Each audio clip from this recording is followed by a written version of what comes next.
Not used to it. I wanted to share my story and am hoping for some sort of reality check. I don't have a good personal support system, but I feel like I can relate to some of the people here. One thing that bothers me about sharing this is that I cannot provide all details about our relationship or her side of the story. So, what follows is a decidedly biased presentation of the situation. My wife and I have been together about 12 years. Our relationship was never really very strong. Early in the relationship, she was clingy and would fly off the handle whenever I did something she didn't like. I specifically remember a time in college where she said something like, "So what are we doing for dinner?" And I said, "Well, I wasn't really planning on dinner with you tonight and was going to do something else instead." She was in her car in the parking lot of my apartment building. She got pulled over, that I didn't want to spend the evening with her.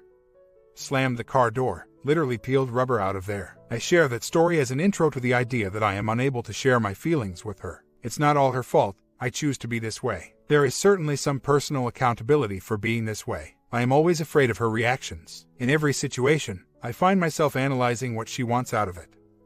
And I suppress my true desires and always choose to do what I think she wants. That is a very frustrating existence to live. So, as I mentioned, our relationship was never strong. How could it be when I feel I could never tell her how I really feel about anything? I've never felt she was a friend of mine, and I've never expressed my needs, emotional, physical, or otherwise. I just don't really feel like she cares or that she would try to accommodate them. I've always felt like I was fighting her, and never felt like we were partners. I also never really met her emotional needs. She is a very demanding housemate, and I felt like I worked my ass off to meet her housekeeping expectations. I always felt a bit exhausted and couldn't do all that and be the emotional partner she wanted. She was often very clear about what she wanted emotionally, and I never really tried to meet her needs. We were married 6 years ago. 6 years ago, there was a guy at work she flirted with a lot. I never knew anything about it. I was not meeting her needs, didn't pay her attention. He was transferring out of the country and they had a going-away party. I don't think the party was very big. My wife arranged things so she was out with him, and a few of her friends, and I was at home. They got drunk, danced together, made out,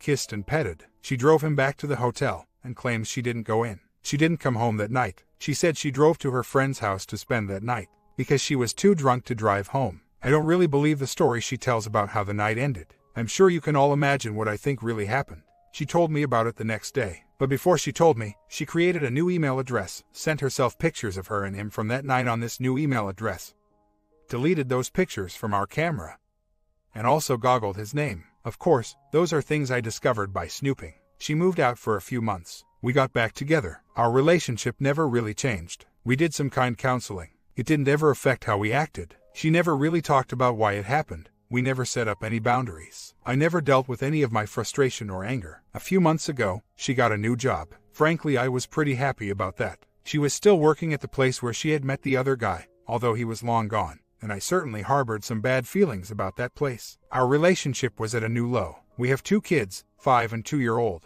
It's exhausting. I spent the summer working on a big backyard project. It's exhausting. I work a fairly competitive full-time job. We went weeks without speaking to each other about anything other than the kids. She began spending more and more time on Facebook. She got a smartphone and spent a lot of time texting, emailing, and Facebook from that. Whenever we went anywhere, we'd pile the kids in. I'd drive, and she'd have her phone out and be on Facebook or texting by the time we got to the end of the driveway. She'd often stand in the kitchen, looking at something on her phone, instead of paying attention to the kids or me. So, she had a going-away party on her last day. I was the DD and drove everyone around in our minivan. I was the sober guy in a group full of people drinking. No one was ridiculously drunk. I was tired, had been sick all week. There was one guy who she works with, who she talked to all the time at work, texted him and talked to him on Facebook. A lot. I never really cared, because I never really cared that much about our relationship. That night of her party, I felt like she spent all night talking to him. His wife was there even, but her and him would sit alone at the end of the table, at one bar. And at another bar they literally went to a different table to be alone and talk to each other. Finally, about 1 a.m., we go to a bar that she wants to dance at, and her and 2 other girls go out on the floor. At this point, I'm really a bit pissed and exhausted. We'd been out for 7 hours. And they had started even earlier than that.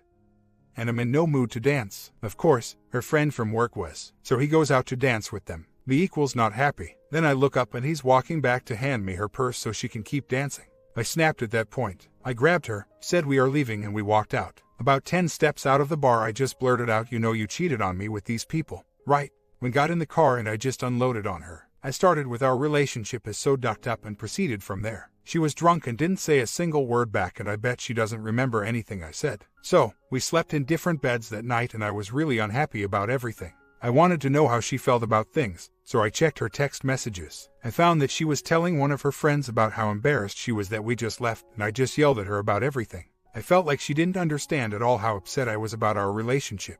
I also found a message from her coworker friend that said, "I really like, not love, you a lot," at 1:38 a.m. At that point I really felt like she was having an emotional affair. With him. Later that day I told her I wanted out of this relationship. There wasn't anything left in it. Later that night we talked, and I finally told her about how I felt like I couldn't trust her with my feelings. I told her I felt like she takes advantage of me. I told her I didn't think she'd ever change anything, that she'd always just do whatever she wanted to do and would never care about my feelings. We stayed together, and had a friend pass away a few days later. She was not close to this friend but hung out with him as a group of friends. In the 12 years we were together, I think we saw this guy 3 times. Another of the group of friends, named Bruce, had always made me uneasy. He always seemed to look just an extra half second at my wife. So, a few days after telling my wife about how badly I felt our relationship was, Bruce came back to town for the funeral. My wife didn't even know where Bruce lived. She asked, and I said sure, to go out to dinner with Bruce the day before the funeral. So, she was gone that night. The next night was the funeral. She went to that while I took care of the kids. After the funeral, a group of them went to their parents' house. We are close with many of this group of people, and these parents are almost like parents to my wife. And she got drunk and spent the night there, as soon as she texted me to say she was going to stop by their house.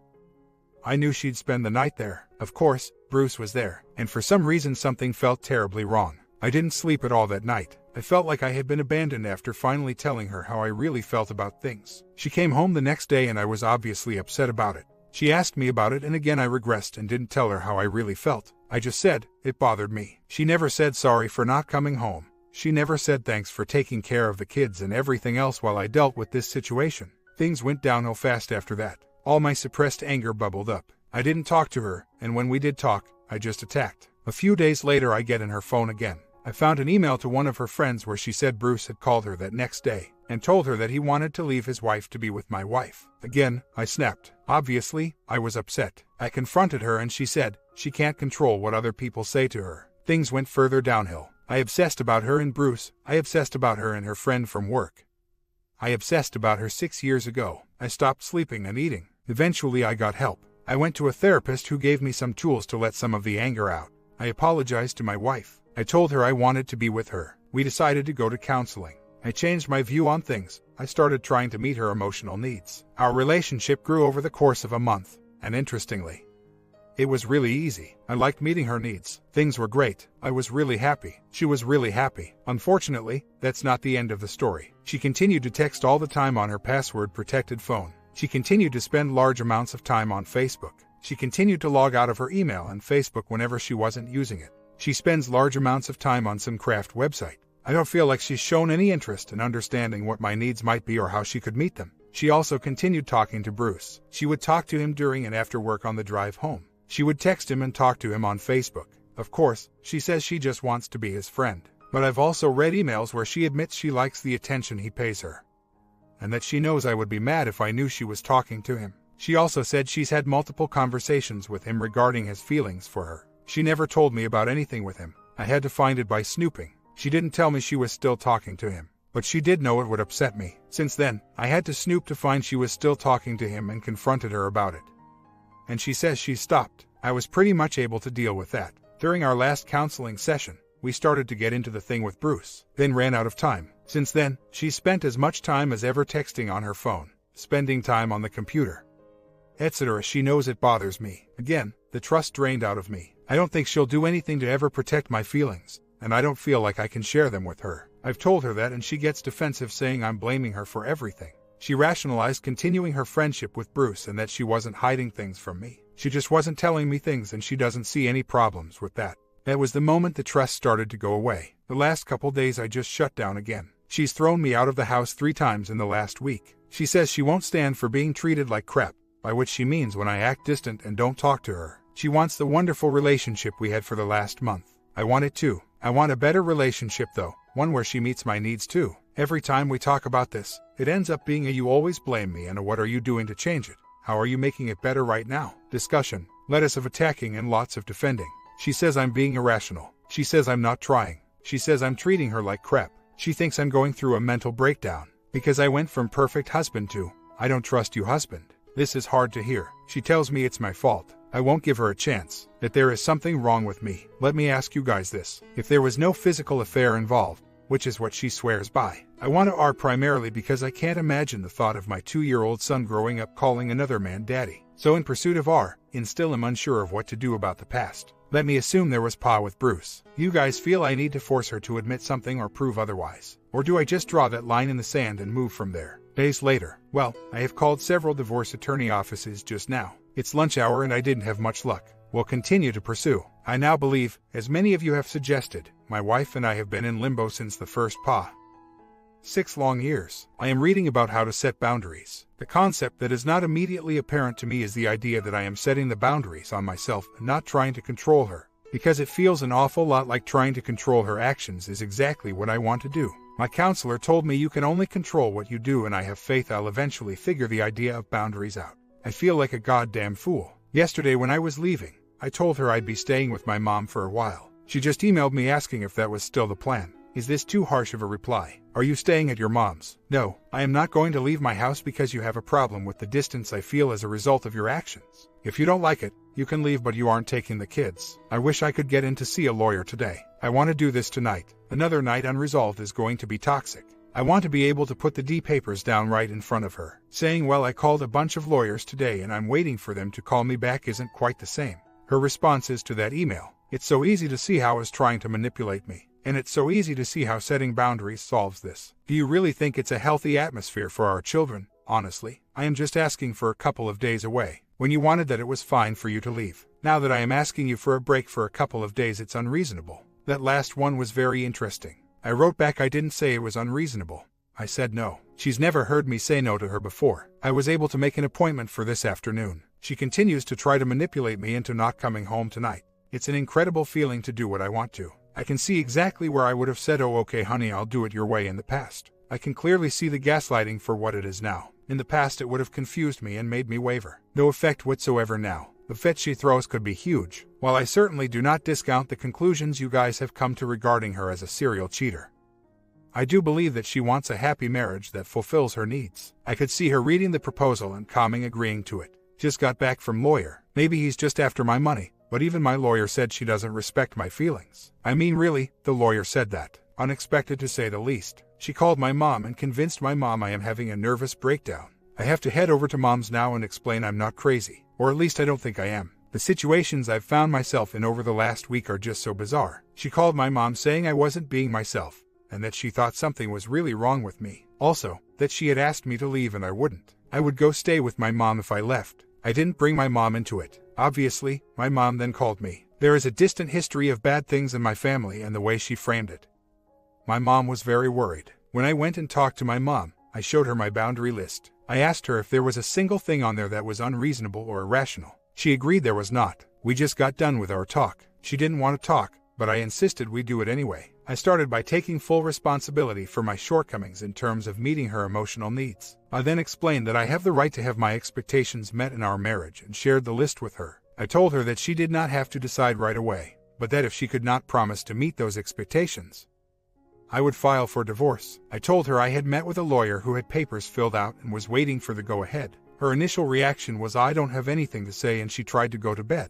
I went about my business and moments later she came to talk it over. It was so much easier than I'd have thought. She went through a bunch of fitness tests and manipulation techniques, crying, agreeing to divorce. You are painting me like a criminal. Now that I know about those, they are so easy to see through. I stayed calm, listened to her, acknowledged her feelings, and sent a consistent message throughout.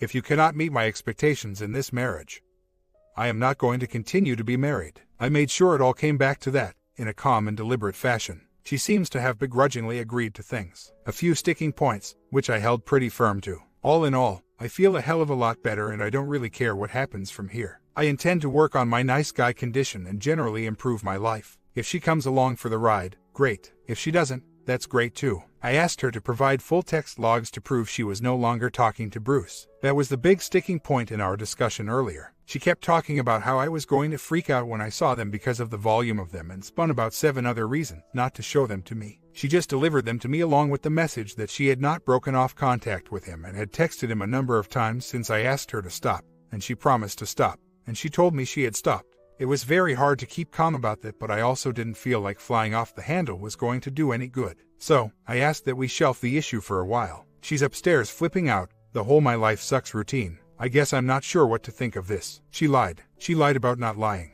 Everything in me wants to go up and yell and scream at her about this. I'm not sure I want to push for action tonight. I have an appointment with my therapist Friday. I'd like to wait till after that appointment before I do anything. Then on Monday we have an appointment with our MC. That might be a better place to bring it back up. I just went up there and calmly told her she has a decision to make about her behavior, that the lying is so much worse than the fact she was texting Bruce. I told her I can't control her actions, but I will not accept lying anymore. She does not get any more chances. At this point I am leaning toward D, but I want to give this a little time to marinate before filing. It's just crazy. She told me again and again she had stopped talking to him. Oh man, I just can't even believe it. This morning I received a healthy dose of "what do you want me to do about it? Nothing I do is going to matter and it's not enough time to change." Also got some "see, this is why we can't talk about it." You get so mad. Guilt shifting, minimizing, rationalizing. He was all there. I actually stayed pretty calm and laid down that if there aren't drastic changes in her behavior by Wednesday of next week I am filing.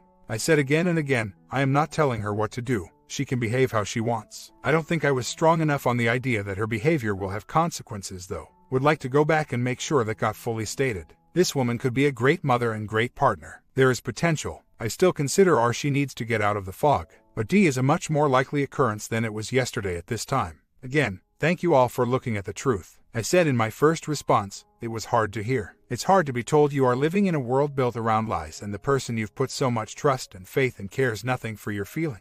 Mistakes. I can live with someone making mistakes, but these are not mistaking. This is behavior. It's also tough to be shown that by being a coward I allowed all of this to happen. I only saw the log of when texts and calls were placed. Have not seen the contents. Her and Bruce have been in a circle of friends for a long time. Out of that group, like 4 of them are gone due to meds. Another of that group, in fact a close family friend who is like a brother to her, just got admitted for alcoholism and is going through detox. She says they corresponded regarding that. Do I believe her? My point of view is now aligned with the way you guys see this situation, so I do not need to bother telling you if I believe her. It is funny, but looking at the dates, they totally correspond to the time I started to withdraw and say I couldn't trust her, almost down to the minute. And of course, she told me over and over that her and Bruce weren't talking and I was being irrational, delusional, and needed to go seek help. She sent me the text and call logs as Excel files, and I know she spent some time at least looking through them. I would not put it past her to have edited them out so she could put a rational story behind her activity. If we pursue R, one of the first steps will be taking a look at those source files and determining if she edited them. If I pursue D, I don't care, so I'm not going to bother now. I got a VAR last night, only to realize when I was going to start it up that it didn't come with batteries. It would be interesting to go back and listen to the number of strategies she came up with to avoid showing me those text and call logs. She's so deep in the fog she's dragging lots of other people into it with her. My mom saw right through her fog when I explained the situation. She's also dragged her dad into it and several of her really close friends. Are there any effective strategies for helping someone out of their fog, or is it just a matter of letting whatever happens, happen? I can't make her see the truth the same way I can't make her tell the truth. It's a decision she'll have to make. That hardest part of this is staying calm and not getting sucked into the games. In other words, passing the fitness tests. Today was sort of tough, often on feelings of peace, anger, sadness, occasionally intense, but never for the duration of time after the D-Day. It comes and goes. It'll get better. I now see the wisdom of taking the 180 stance and have essentially been following that process. Okay, this is bothering me now. She asks what I want her to do. I don't believe she is out of the fog yet. Do I ignore or do I lay out the 3 steps to regaining trust for her? Personally, I'd really like to see her find out the way to deal with this on her own. The question is really more short-term. While she is in the fog, she believes her own lies. To tell her, for instance, to tell the whole truth. She has consistently told me she is telling the whole truth, only for me to trickle additional truth out of her later. Until she leaves the fog, she will not reveal the whole truth because in her reality, she already has revealed the whole truth. Asking her today to reveal the whole truth leads to an escalation of emotional conflict which allows her to deflect the issue. I'm not playing that game with her. Also, while in the fog, She cannot accept full responsibility for her actions, nor can she be remorseful. She is unable to understand the pain she has inflicted. The only things she can do at this point are give me full transparency, which she has offered but does not fully allow, and write a NC letter. I haven't brought up the NC letter yet. I would like for her to research a fair resolution and discover this for herself. I laid it out pretty clear this morning. I took some of the information from the Nice Guy book and put it in play. I usually avoid confrontation and conflict at all possible costs. Well, I've decided I am taking the amount of money necessary to pay my lawyer's retaining costs out of our joint savings accounts and putting it into an account under my name. It's less than half of the smallest of our savings accounts. I talked to my lawyer about this, who advised it is perfectly legal, will not be viewed negatively by a judge in a divorce hearing, and that I should allow her the courtesy of telling her I am going to do it before I do it. I like my lawyer, by the way. Obviously, I knew what her reaction to this news would be. I have been using the 180 steps. So this morning I was awesome with our son. Our daughter always sleeps late. Let her sleep in a little, was not unfriendly with the DS, showed on several instances cooperation on domestic issues, simply being a good person. Then at the first good opportunity, I told her I needed to talk to her. I just plain said I am taking less than half of the money out of this savings account and moving into a new account which you will not have access to. Her reaction was predictable. She tried to turn herself into the victim and gave me a number of fitness tests. You haven't given me enough time to change. What do you want me to do? I simply said I am open to working on things, but I have a right to get a divorce anytime I want, and I have a right to protect myself. I am not willing to be married to the person you are right now. She said something like, I can't even take your name off that other account to which I returned. You can take the money out of there. She said, do you really think I would do that? And I calmly looked her in the eyes and said, I absolutely think you would. I am not doing this to attack you. I am giving you the courtesy of knowing before I do it. And I walked away. It felt amazingly good to be in control and to get what I expect out of a conversation. I'd also like to say that the way I feel right now is pretty incredible. I feel free and happy and full of energy. I no longer have to worry about my wife lying to me or cheating on me. It's simple. Either she doesn't do those things, or she isn't my wife. An incredibly large chunk of my emotional being has been tied up with that. I knew what was going on deep down in my soul, but my brain wouldn't accept it. My brain, and for that matter my entire worldview, and my soul were in a 24/7 battle over who was right. You guys have opened my eyes and it has become clear that my soul was right. Do you know how good it feels just to know that everything I ever felt deep down in my heart was right? The amount of confidence poisoning self-doubt that simply flew out the window was astounding. I was never wrong. I was never paranoid. I deserve better than I have been given. I'm doing right by myself and I'm doing right by my kids, and I don't give a flying crap what anyone else says. Just alerted my coworkers of situation in the following email. I'm going public with all this, telling friends tonight. No longer living a life of sweeping things under a rug. I just wanted to let you all know that my marriage is in a state of crisis. I won't burden anyone with unrequested details, but there have been repeated and deliberate breaches of trust, and the effect on me personally is tremendous. Trying to keep the rather bizarre feeling circumstances of all this completely private is too much of a burden for me to bear, and rather than alarm you all with the odd behavior.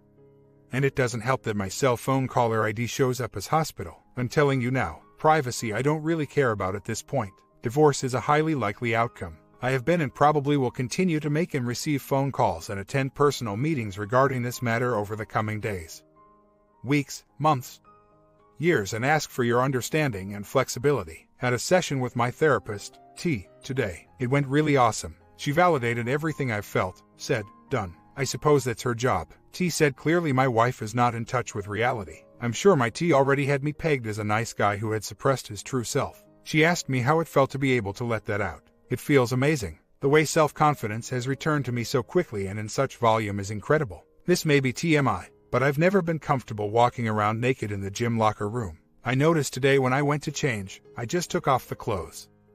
I didn't glance over my shoulder and try to arrange myself so no one could see or get anxiety or anything. I just didn't have clothes on, no big deal. T helped me come up with some strategies for how to deal with upcoming MC session. And I have another T session prior to our MC session to come up with more ideas. I expect this session will make or break our chances of R. If she does not demonstrate full honesty at that session, I file the next morning. Right now, I am limiting truth-telling those who I believe can see through the fog. I have told my mom everything. She is supportive of me and her grandchildren, and fully understands the situation as well. I mentioned before I do not have a good support network. However, I am telling my two best friends tonight. They and their wives are close to me and her. The word will spread. Those who are in the fog will live in denial. I have been tempted a number of times to tell her dad, since she used his advice.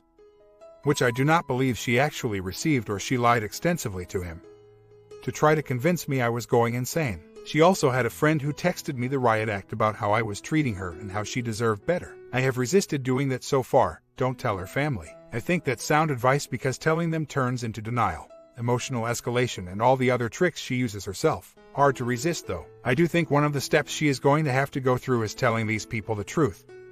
The whole truth, and nothing but the truth. One thing I began to realize today is how many of her friends and family have participated in the construction and perpetration of her warped version of reality. That sort of thing really makes you wonder. Just got an incredibly long email fitness test. I scanned it and saw the typical maneuvers, including a lead-off about how she hates being in limbo, and stopped reading. What I saw absolutely made my blood start to boil, but I reeled it back in. My response was this: I just want to tell you I will not read this email. You have caused me an incredible amount of pain and misery, and I will not accept your behavior any longer. You are not in limbo. There is a very simple choice for you to make. Comments. So, you're still afraid. I thought you manned up. Guess not. There ain't no sides here. There is right and wrong. Excuse me, OP, but didn't you say she has till next Wednesday to change? I'm sure you did. Please excuse me for asking, but with something just over 120 hours to go before Wednesday, just what the hell do you think your first step should be? How do you plan to have her prove she has changed? I tell you what, have a few more pointless arguments on how exactly she has to change, though how you'll prove it in just over 120 hours is beyond me. Can I ask what exactly will be her sign that she has had a road conversion?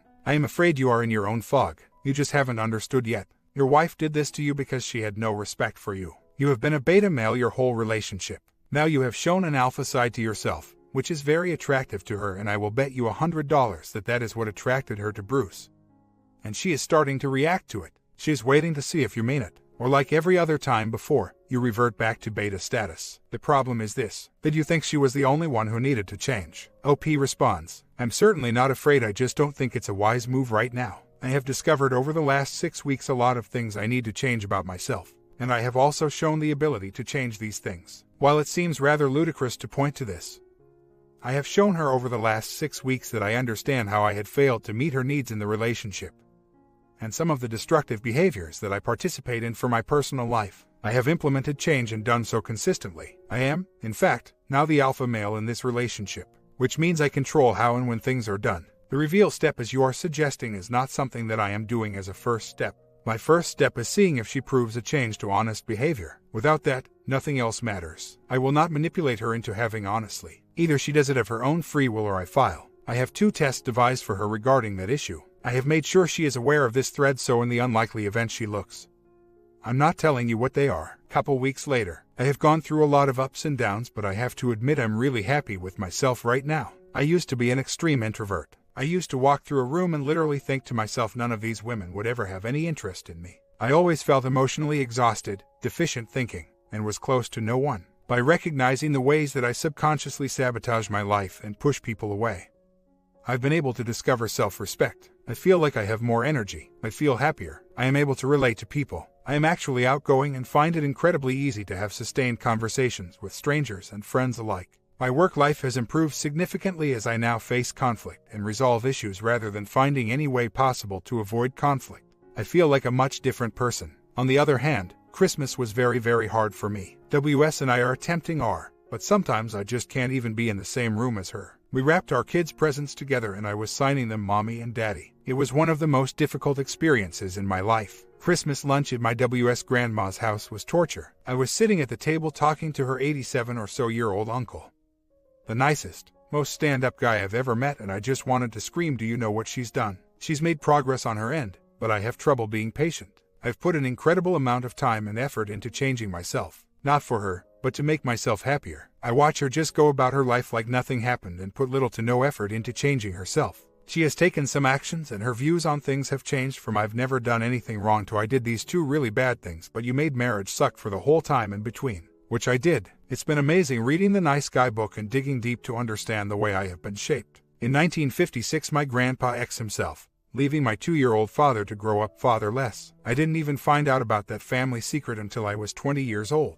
I see now how it affected him. Then he modeled his behavior to me, and that is definitely part of the way I was shaped. I find the deeper I dig, the more I understand and the more I begin to truly feel things. The blatant refusal to allow myself to feel anything emotionally has been a huge issue in my marriage. But of course, I never admitted that to myself until recently. A month later, I had a hardcore trigger, followed by a massive panic attack. Sparing the details, it was something stupid and innocent, and I recognized it as such and tried to contain the damage. Went to the old standby of journaling, and while working through that exercise realized the core problem, and after 2 pages wrote a list of what I was feeling, which helped tremendously. What bothers me most about this incident is how weak it makes me feel. It was like a slap in the face, how much my WS actions still have control over my life. I want to be in control of how I feel and how happy I am. Off to gym now, trying to take care of myself. I feel like I am making great progress in many areas of my life.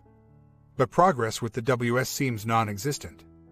At the moment anyway, and I feel like I personally am taking steps backwards in that department, and I just really don't like feeling this way. One of the problems is when I get upset and I withdraw from my WS. We are trying to R, and the cycle of withdrawal prevents us from making progress towards R. We have made good progress towards R so far, but my withdrawing feels to me as if it puts us back at square one. I suppose I am harboring guilt over that behavior, especially because I know it is upsetting for my WS, who has an intense but unadmitted fear of abandonment, and is a repeat of the behavior patterns I have that contributed to a very unhealthy marriage. Anyway, just venting frustration and being introspective about the situation. No marriage is worth saving at all costs. Why be in a marriage where I'm miserable? Feel like my marriage is coming to an end, and I am just delaying the ending. Let me sort out my finances and see the lawyer again. My comment: this is exactly why I never advise staying with a cheater. This isn't how you want to live your life, so you get rid of her. Agree. Comment down below, sub and bell, and